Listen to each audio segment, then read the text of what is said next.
Welcome to Boardroom Broadcasts, speaking with listed companies from around the world. You can stay up to date with all our content by visiting www.boardroombroadcasts.com and clicking on subscribe.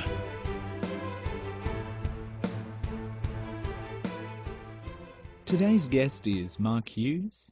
Mark is the Infrastructure Regional Director, leading the development of the rail and transit and environment and geoscience business in Australasia.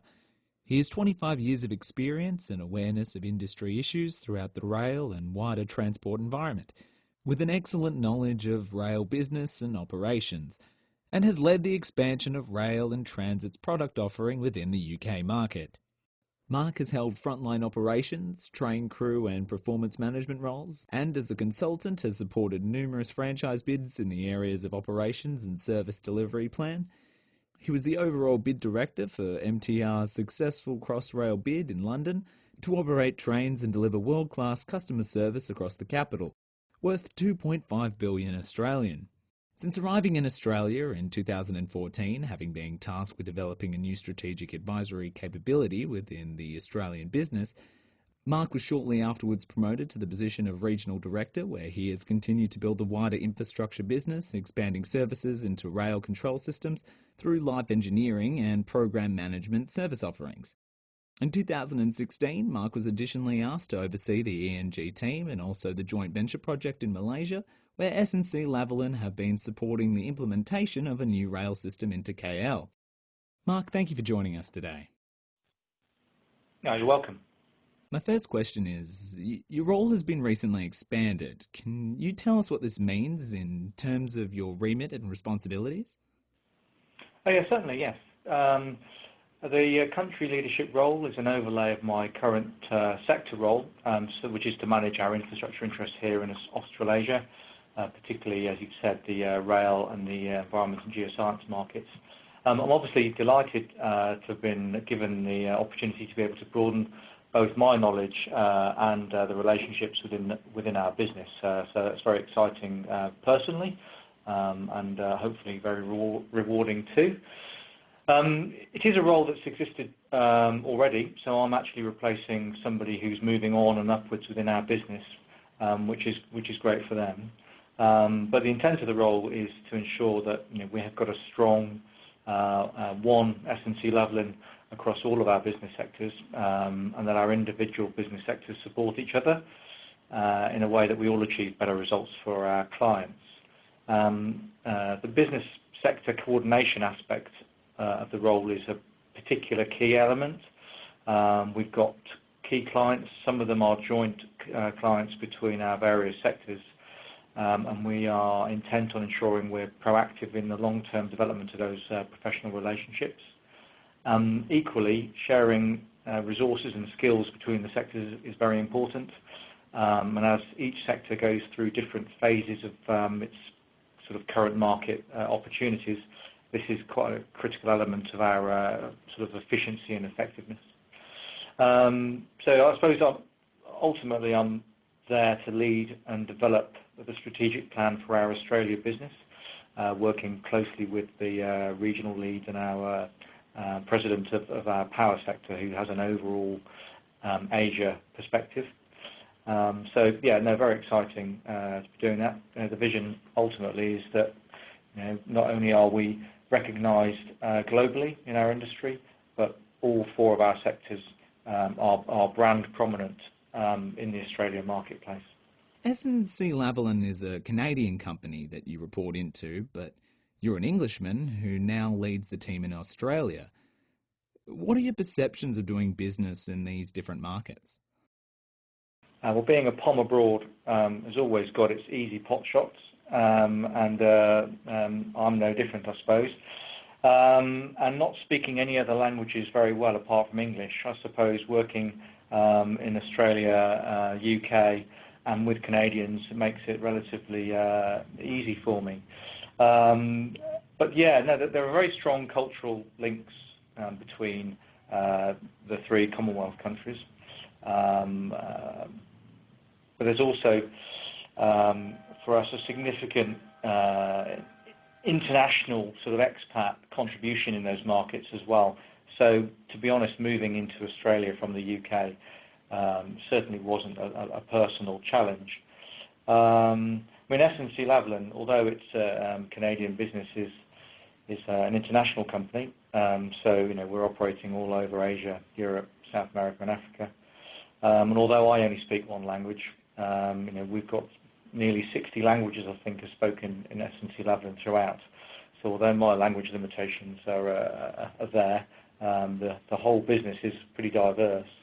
But back to the question of sort of markets between Canada, UK, and Australia. I mean, they have similarities. You could be described generally as being mature markets, I suppose. They're strong financially, large historical infrastructure investors. They're markets with good legal and safety regulation. And although there are sort of political nuances, we all have those. So I think fundamentally it's quite, it feels quite comfortable moving into this particular marketplace. The real issue is that you need to find your feet in terms of new relationships and understand not only that there's a national market here, but there are markets within markets because of the state basis of the Australian political system. I think the other thing that I should just touch on is in terms of perceptions in doing business here. You need to have a very strong client focus, whichever market you're in. Having that international pedigree helps us. But at the end of the day, we're all, whether it's in the UK, Canada, or Australia, in a hot infrastructure transport market. We're all very much competing for a shortage of skills and talent management and talent development is absolutely key. And one of the things that we're very keen on is ensuring that we recognise the need for a diverse workforce. So, in Australia, as elsewhere, that drive for diversity in our business that improves our innovation and our productivity is essential, and it can become a self-fulfilling prophecy in terms of improving the attractiveness of your business as a recruiter. So that's something which, again, I think is similar and a similar challenge in those other markets, but something we're very passionate about here in Australia.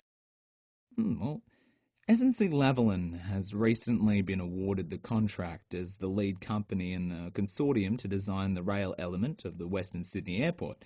Can you take us through the project? Yeah, certainly, yeah. But first of all, it was a very exciting opportunity and a fantastic prospect, long awaited by the population of Sydney, and to be honest, it will become a bit of a national asset, an essential asset for transport within Australia and beyond. So to have been awarded the contract and the opportunity to work with the Commonwealth Government as well as with the Transport for New South Wales was a real exciting outcome for us, and we're right amongst it at the moment. So Western Sydney Airport is the brand new second major airport for Sydney, which will be used for international and domestic travel. It's situated in a place called Badgerys Creek, and it'll be serving the sort of future growth for Western Sydney area, which is obviously planned for significant growth in Parramatta and beyond. The full capacity of the airport will be somewhere around 80 million passengers a year, and there'll be a business park in the development plan as well. But to move this amount of people means that the site is going to have probably 2 rail lines, and both will be capable of 24 trains an hour. So yeah, in December we were contracted by the Department of Infrastructure and Regional Development to undertake what's a feasibility design on the 2 lines, and the scope is quite clear. It's asking 3 basic questions, which we're currently responding to. Those questions are basically, can the railway and its associated systems and stations be designed, constructed and safely operated within the land given within the overall scheme?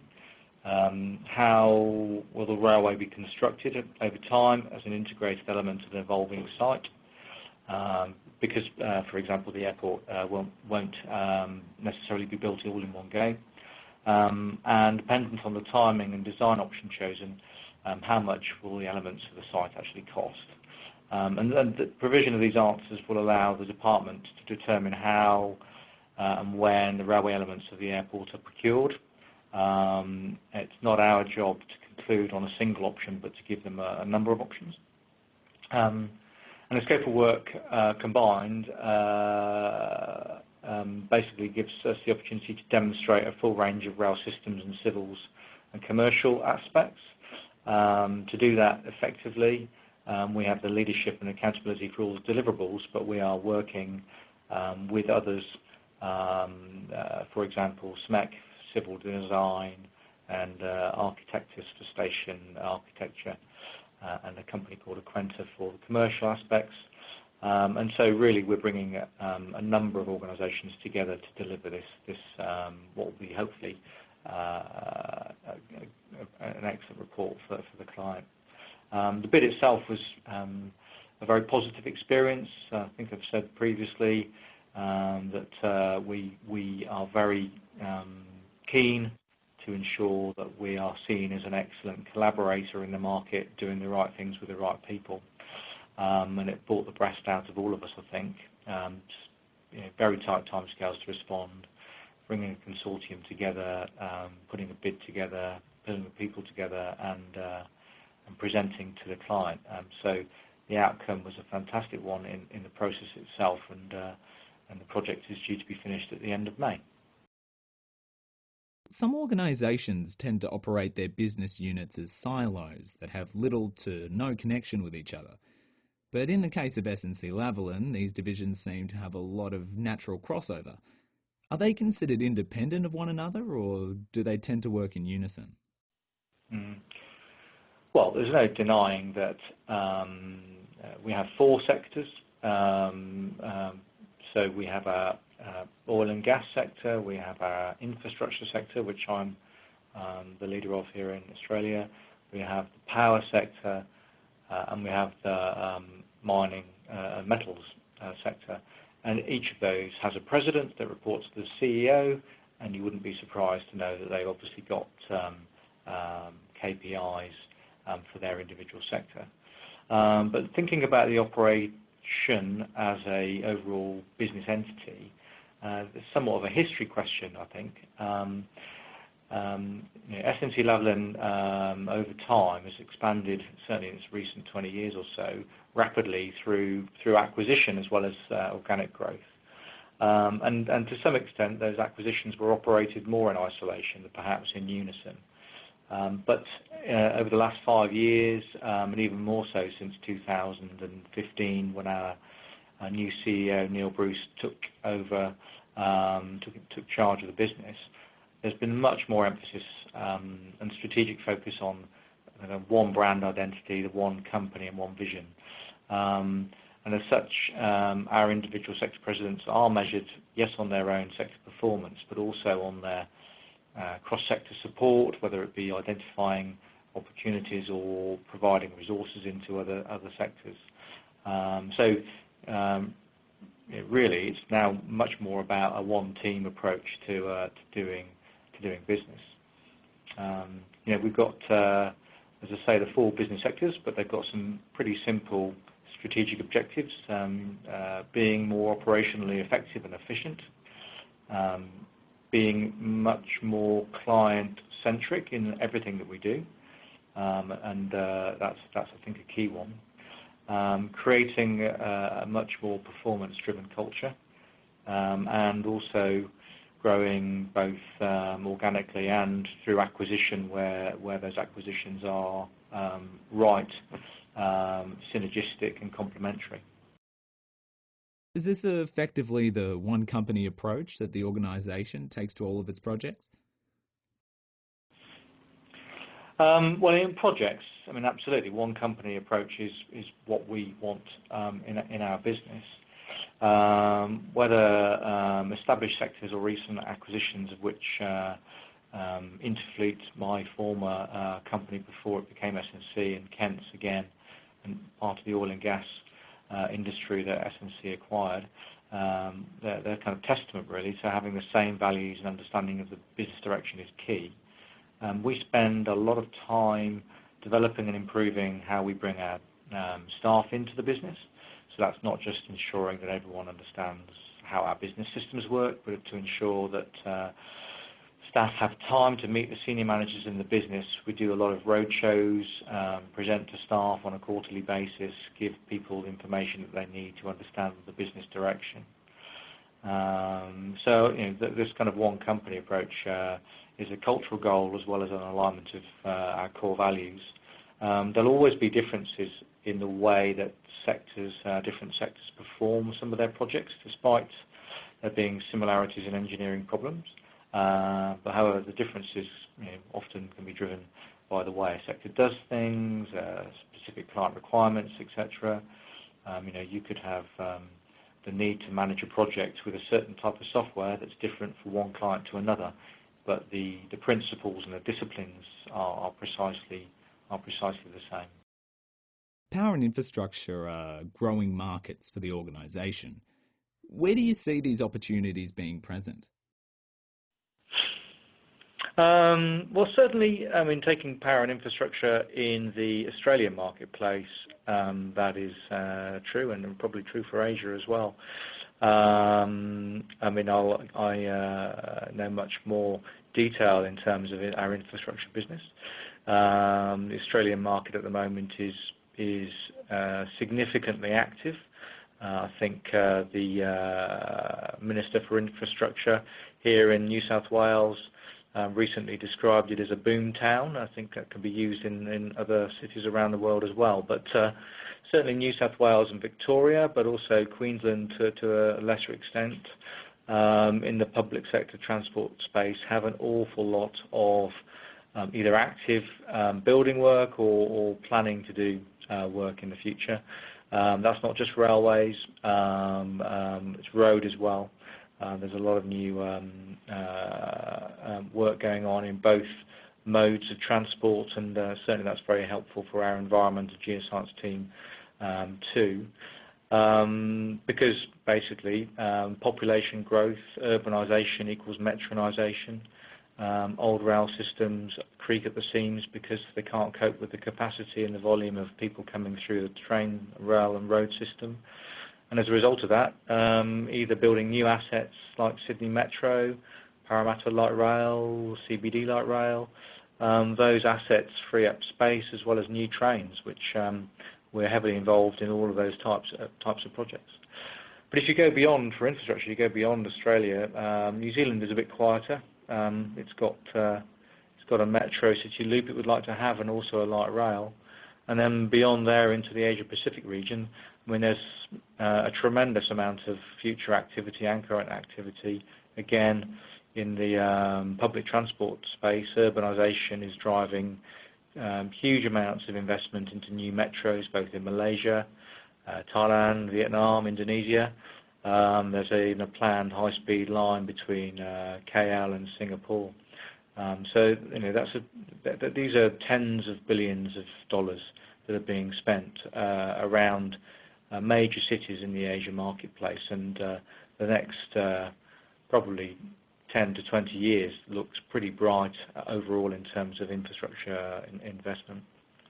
There's a lot of opportunity within the power business too. At the moment, our power business in Australia is relatively new. We're in the early phase of developing our business here and responding to the fact that although there's sometimes quite a lot of newspaper coverage of renewable energy versus more traditional energy sources, I think renewable energy is a sensible strategy for the Australian marketplace. But SNC-Lavalin is a world export in the power market generally. So whether it's renewables and hydro, or whether it's sort of nuclear or sort of thermal power, the business itself has a tremendous amount of competence. Well, my final question for you today is, you've described the Australian infrastructure market as mature. What does that mean to the organisation? Well, I think it makes it a challenge. I think it's mature for a variety of reasons that I've probably touched on a little bit earlier. But because it is, with relatively well-established international and national organisations in the marketplace that have been here for many years, new entrants or entrants trying to do new things have to find new ways of doing those things. So differentiation, I suppose, is what it means in the marketplace. It means that we need to be different through either some form of uniqueness, quality of work, the way that we deal with our clients, so back to the client-centricness nature of things. Certainly, I don't like the idea that you can compete purely on a price basis. So finding the right blend to be different is important. And Interfleet Technology is the company that was acquired by SNC-Lavalin back in 2011, and we would have been in existence in this market for 20 years in 2017. So we've got a great strength in a technical consulting reputation, but SNC-Lavalin globally can offer much more than consulting capability in the infrastructure space. And so over time, SNC-Lavalin will develop and need to develop the right blend of local and global capability that it deploys here in Australia.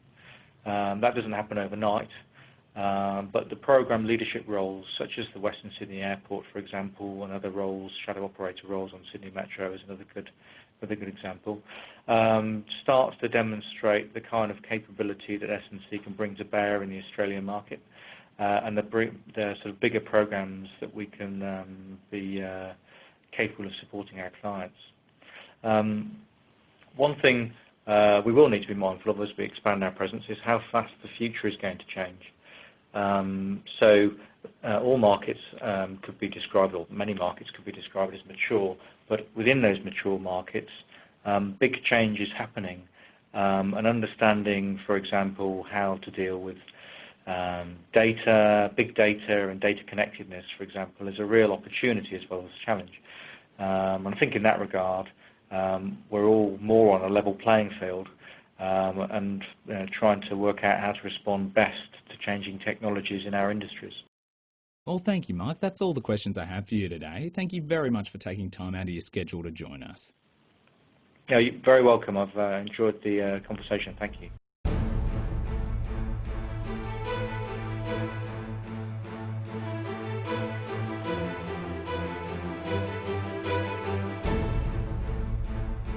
This has been a production of BoardroomBroadcasts.com, a division of Romulus Rising Proprietary Limited, all rights reserved. You can stay up to date with all our content by visiting www.boardroombroadcasts.com and clicking on subscribe.